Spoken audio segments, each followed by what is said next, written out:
For years, my husband tore me down, saying I was nothing. I stayed quiet, saved every cent, and the day he lost his job, I left with it all. Now he's broke, jobless, living with his mother, and blowing up my phone 30 times a day. For years, my husband chipped away at me, insisting I was worthless. I absorbed it all, biding my time, until the day he lost his job. Then, I took every penny he'd stockpiled and walked out. Now he's broke, jobless, and shacked up with his mom, calling me over 30 times a day. I first met Robert at O'Malley's, that busy downtown bar everyone hits after work on Fridays. I was there with colleagues from the insurance office, where I'm an admin assistant. He exuded confidence, buying me a White Claw and detailing his middle management role at Midwest Manufacturing. He made me feel uniquely chosen, like I was the only woman in the room. We dated 2 years before getting married. My friends, especially Kira, my best friend since high school, thought it was fast, but I felt so certain. Looking back, the red flags were everywhere.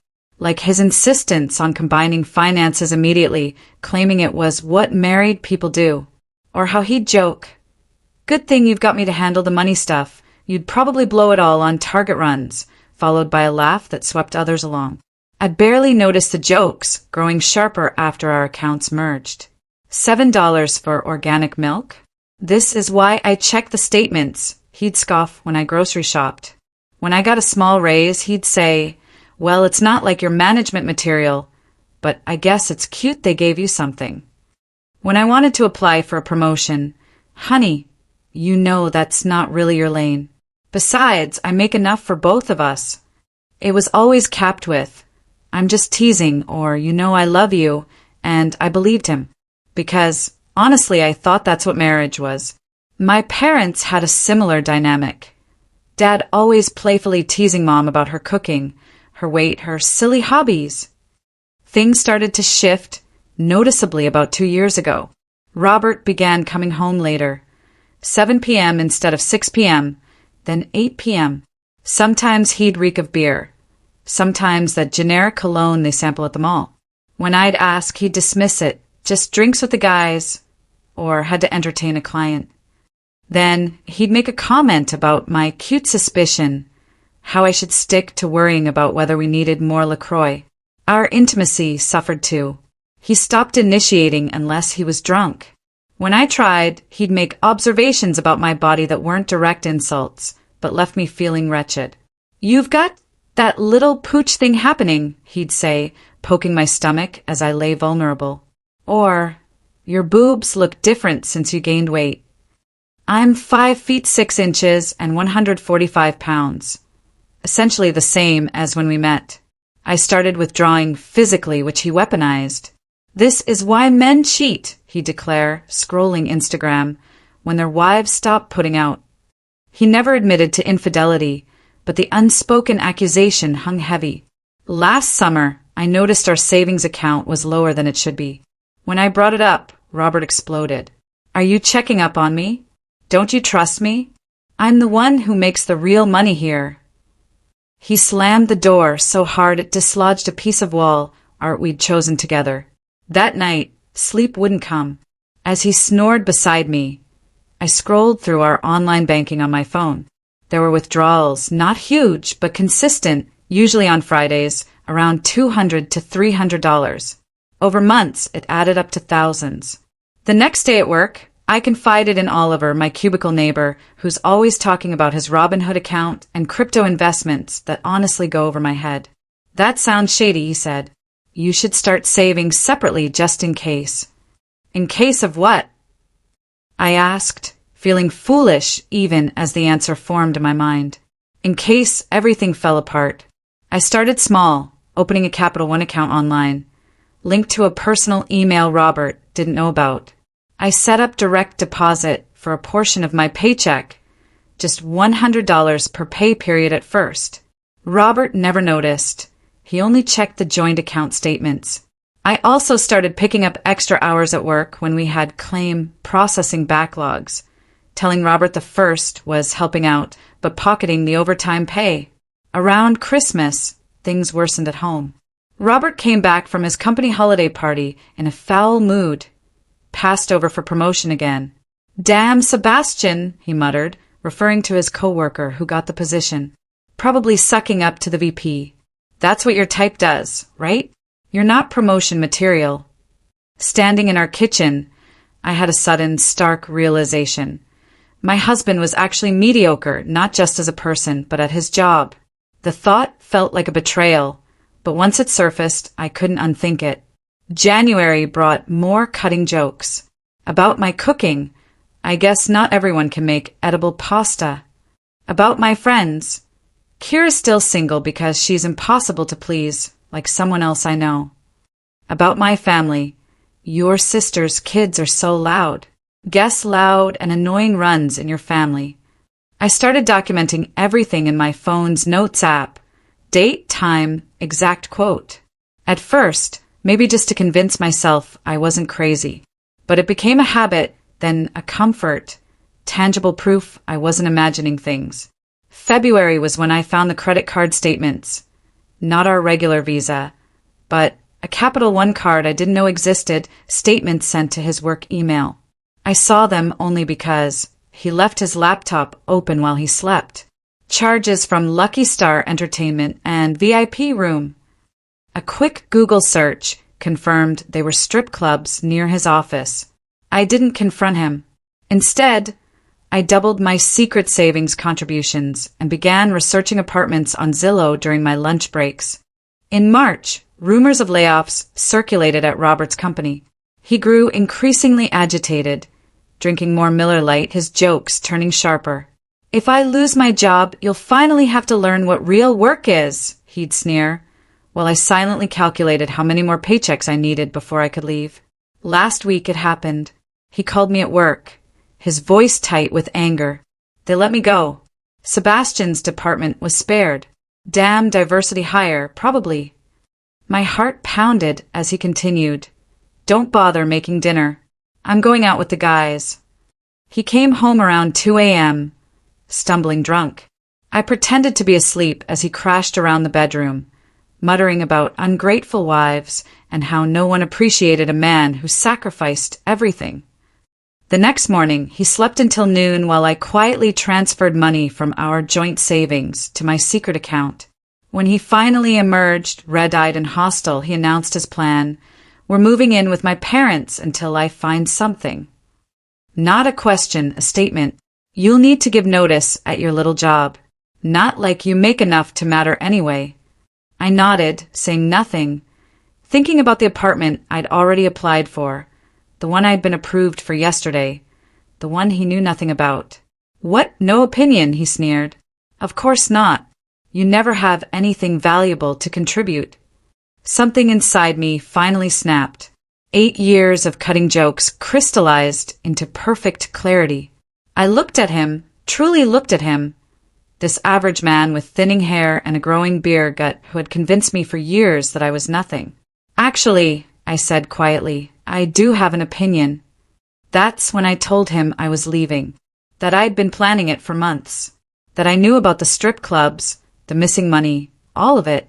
His face cycled through expressions I'll never forget. Shock, disbelief, rage, and finally fear. "You can't leave," he sputtered. "You're nothing without me. Who's going to want you? You can't even manage money." I just smiled, grabbed my pre-packed suitcase from the hall closet, and walked out. It's been 3 days. I'm writing this from my new apartment, nothing fancy, just a 1-bedroom near the park. Robert has called my phone 37 times today alone, texted 19 times, left voicemails ranging from tearful apologies to vicious threats. Apparently, he discovered I'd moved most of our savings. All legal. My name was on the accounts too. He's staying with his mom now. No job, no savings, no wife. Just his childhood bedroom and his wounded pride. First update. Thank you all so much for the support on my last post. I've read every comment, and they've helped more than you know, especially on nights when I question everything. It's been exactly 1 week since I left Robert. The first thing that hit me wasn't some profound sense of freedom. It was realizing I forgot to pack my phone charger. I spent my first night of liberation with my phone at 12% battery. Too anxious to sleep, watching YouTube videos on low brightness about organizing small spaces. My new apartment is, well, it's an apartment. The bathroom fan makes a weird clicking sound, and the neighbor's kid practices violin at 7 a.m., but it's mine. I bought a shower curtain from Target yesterday, one of those cloth ones with little tassels. Robert would have hated it, called it basic white girl decor, and made some comment about how I can't even pick out bathroom accessories without help. Speaking of Robert, 127 calls in 7 days, 89 texts, 15 voicemails. They started with, "Baby, I'm sorry, please come home," and evolved into, "You ungrateful bitch, you're nothing without me." The latest one was just him breathing heavily for 2 minutes. I haven't responded to any of them, but I'd be lying if I said they didn't affect me. Flora, my ex-mother-in-law, showed up at my work yesterday. That was fun. She was crying, saying Robert hasn't eaten in days, hasn't showered, keeps talking about how he lost everything. Part of me felt guilty. Then she said, "He's sorry about the strip clubs, honey. Men just need attention sometimes when their wives are, you know." And just like that, the guilt evaporated. I didn't tell her about the gambling, how I found receipts for online poker sites buried in his email when I was gathering documents, about the $23,000 in credit card debt he'd hidden, about the payday loans. She probably still thinks I'm the villain who abandoned her precious son when he lost his job. The weirdest part? My everyday routine. Making coffee for one. Grocery shopping for one. Turns out I hate the bread Robert always insisted we buy. Coming home to silence instead of a list of ways I disappointed him that day. I keep catching myself waiting for his reaction to things, then remembering I don't need his permission anymore. Kira has been amazing. She shows up with takeout, helps me arrange furniture, doesn't comment when I cry over stupid things, like not knowing which brand of laundry detergent to buy because Robert always handled that. Yesterday, I had a breakdown in Target because I couldn't decide what kind of hangers to get. She just stood there, holding me in the storage aisle while I sobbed about plastic versus velvet hangers. Peak dignity right there. The financial stuff is messy. Robert finally discovered I'd moved most of our savings. He's been telling everyone I stole from him, conveniently forgetting that my name was on the accounts too and that I only took what I'd contributed over the years. His friend Sebastian, the one who got the promotion Robert wanted, messaged me on Facebook, actually congratulating me. Turns out Robert had been bad-mouthing him to everyone, calling him slurs, trying to sabotage his work. That's the real reason he got fired, not downsizing. Last night, I ordered pizza with pineapple. Robert always said pineapple on pizza was for people with no taste. I ate it sitting on my new couch, the cheap one he would have hated, watching that reality show he said was rotting my brain, wearing the Target leggings he called lazy person clothes. The pizza tasted like freedom, a little lonely, kind of cold by the time I finished it, but mine. I know this post is all over the place. I'm all over the place. 1 minute, I'm proud of myself. The next, I'm doubting everything. This morning, I spent 20 minutes staring at my reflection, trying to see what Robert saw, the stupid, worthless person he described. Instead, I just saw me, tired, a bit scared, but still here. He's still at his mom's house, still jobless, still calling. His latest tactic is having his friends, wives, reach out to tell me how worried everyone is, how I'm tearing apart a family. Meanwhile, I'm learning how to build a life that's mine.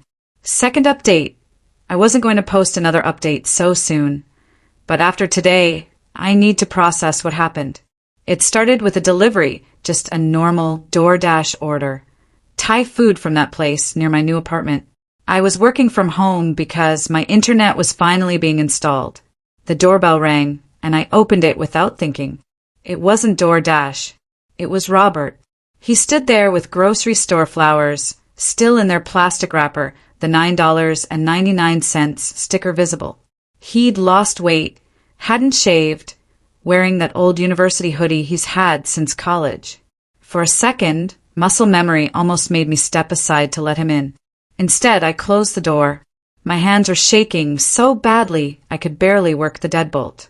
"Babe, come on," he said through the door. "I just want to talk. I've changed. I've been going to therapy." Narrator note: he hasn't. Flora told Kira he refused to go.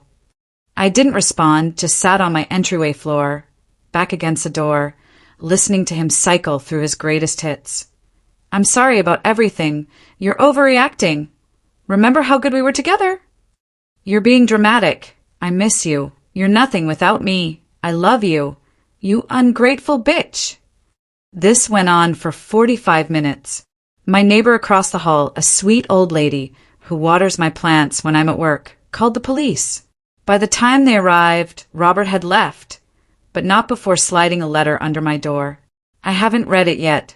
It's sitting on my kitchen counter like a bomb that might go off. The police were police. They took a report, told me to call if he comes back, suggested I get cameras. Already ordered on Amazon.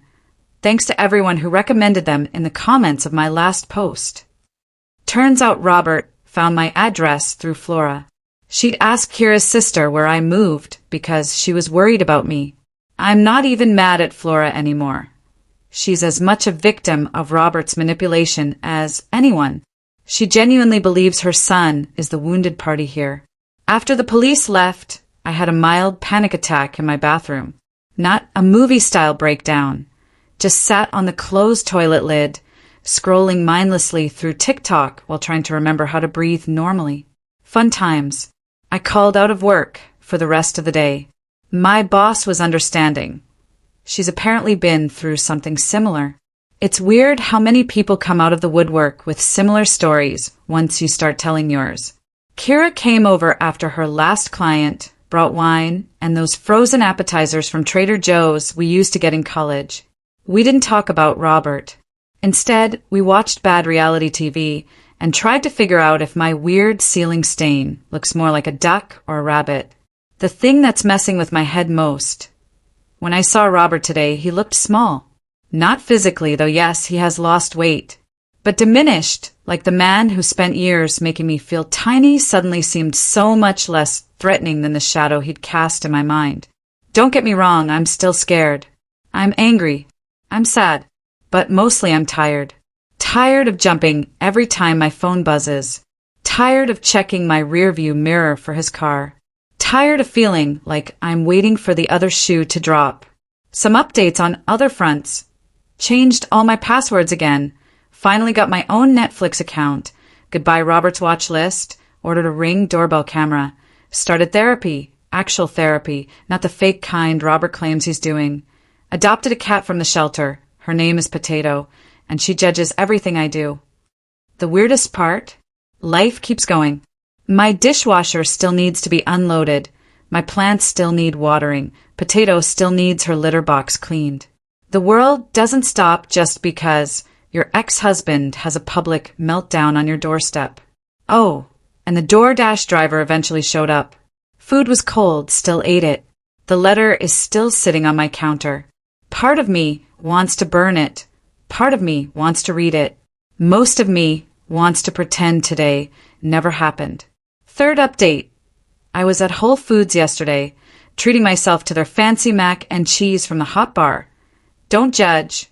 When I literally bumped carts with Sebastian. Yes, that's Sebastian. The one Robert blamed for his firing.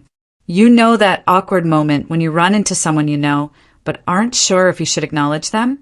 Multiply that by 1,000 when it's your ex-husband's former coworker who he claimed ruined his life. But Sebastian just smiled and asked how I was doing. We ended up getting coffee at the Starbucks inside the store. What he told me, well, it explains a lot. Robert wasn't fired because of downsizing. He wasn't fired because Sebastian took his position. He was fired because he got caught falsifying expense reports. Those client meetings at strip clubs? He was submitting them as business expenses. The team lunches that cost hundreds? Solo trips to sports bars where he'd gamble on games. But here's the kicker. The company was willing to work with him. They offered him a chance to pay back the money and take a demotion. His response? He went on a tirade about how Sebastian, who had nothing to do with any of this, was out to get him and made some threats that HR couldn't ignore. Sebastian even showed me screenshots of messages Robert sent him after the firing. Not good. Lots of slurs, lots of threats. Apparently, Robert had been telling everyone at work that Sebastian was sleeping with me. We'd never even spoken before yesterday. I sat there in Starbucks, holding my cooling coffee, realizing that the man I'd been married to was even more of a stranger than I thought. Other updates. Potato, my cat, has decided 3 a.m. is the perfect time to learn parkour. I finally read that letter Robert left. Took it to therapy first. It was 8 pages of alternating apologies and blame. Got a Ring doorbell camera after he showed up. Worth every penny. Started doing yoga with YouTube videos in my living room. Robert always said yoga was for people who aren't smart enough for real exercise. Found an old journal from when we first started dating. Reading it is enlightening. The journal entries are the hardest part. I wrote about how lucky I was that Robert chose me, how I needed to try harder to be good enough for him. There's an entire entry about how I spent 3 hours making his favorite dinner after he said, "I cook like someone who hates food." Flora called yesterday. She started with the usual guilt trip about how Robert's not eating and crying all the time. Then she said something interesting. I should have seen it sooner. He's just like his father. Turns out Robert's dad didn't leave for work opportunities like Robert always claimed. He left after gambling away their savings and maxing out credit cards in Flora's name. History really does repeat itself. I'm not angry anymore, not really. Mostly, I feel weird, like when you finally take off uncomfortable shoes you've worn all day. The relief is immediate, but you still have those indents in your skin that take time to fade. Some things that have changed in 3 months. I can watch whatever I want on TV without commentary. My grocery bill is half what it used to be. Turns out I don't actually need expensive protein bars and energy drinks. I sleep through the night most times. I bought plants and haven't killed them yet. I started using my real laugh again, not the quiet one Robert said was more attractive. Some things that haven't. Still check my rearview mirror obsessively. Jump when my phone rings. Automatically apologize for everything. Struggle to make simple decisions. Sometimes miss him in weird moments, like when I saw his favorite cereal on sale. Sebastian gave me his card before we left. Said to call if I ever need anything. Not in a flirty way. He's happily married to his wife of 5 years. Just as someone who gets it. Last update. I was at Target buying those plastic storage bins because apparently adulting means getting excited about organizing stuff. As I'm comparing prices, I hear someone say, "You don't want those ones, the lids crack easily." It was Flora, my former mother-in-law, standing there in the storage aisle, holding a bag of cat litter. For a second, I froze. My cart was full of obviously single-person items. Frozen meals for one, a new shower curtain, that weird lavender spray everyone on TikTok is obsessed with, evidence of my new life without her son. But Flora just smiled, tired and genuine. "That cat litter you recommended for Potato? I got a cat too." Turns out Robert moved out of her house last month. He's sleeping on his friend's couch, still unemployed, still blaming everyone else. Flora looks lighter. She's going to therapy, joined a book club. We got coffee at the Starbucks, no drama, no tears, just 2 women talking about cats and books and how hard it is to find good storage containers. "I'm sorry," she said, "not just for him, for me too, for not seeing it sooner. He's so much like his father." And I didn't want to admit it. Life updates since my last post. Moved to a slightly better apartment. This one has a dishwasher. Potato has accepted that 3 a.m. is not parkour time. Finally blocked Robert on everything after his latest meltdown. Got my first real credit card in my name. Learning to cook, though my smoke detector is my most honest critic. The weirdest part of healing? The mundane moments, like realizing I automatically bought Robert's favorite snacks for months before remembering I don't even like salt and vinegar chips. or catching myself apologizing to my coffee maker when I bump into it. Still working on the constant apologizing. Some victories that probably sound small, but feel huge. Ordered food without checking the price 3 times. Wore red lipstick. Robert said it made me look trashy. Used the good towels on a regular Tuesday. Called my mom without rehearsing what to say first. I still have bad days. Yesterday, I had a mini panic attack because I couldn't decide what brand of toothpaste to buy. Stood in the dental care aisle for 20 minutes, nearly crying because there were too many choices. But the good days outnumber the bad ones now. Robert's still around peripherally. He made a scene at his friend's wedding last month. I heard through mutual friends. Got drunk. Started ranting about how I stole his life. The friend's wife, who I never even met, apparently told him to leave. He's been telling people I cheated on him with Sebastian, that I stole all his money. I took exactly what I'd contributed, that I broke him. He was broken long before me. The thing is, I don't care anymore. Not in a dramatic, I'm so over it way. More like how you stop noticing a background noise once you've been away from it long enough. Flora gave me a hug before we left. Said she's proud of me. Asked if I wanted to get coffee again sometime.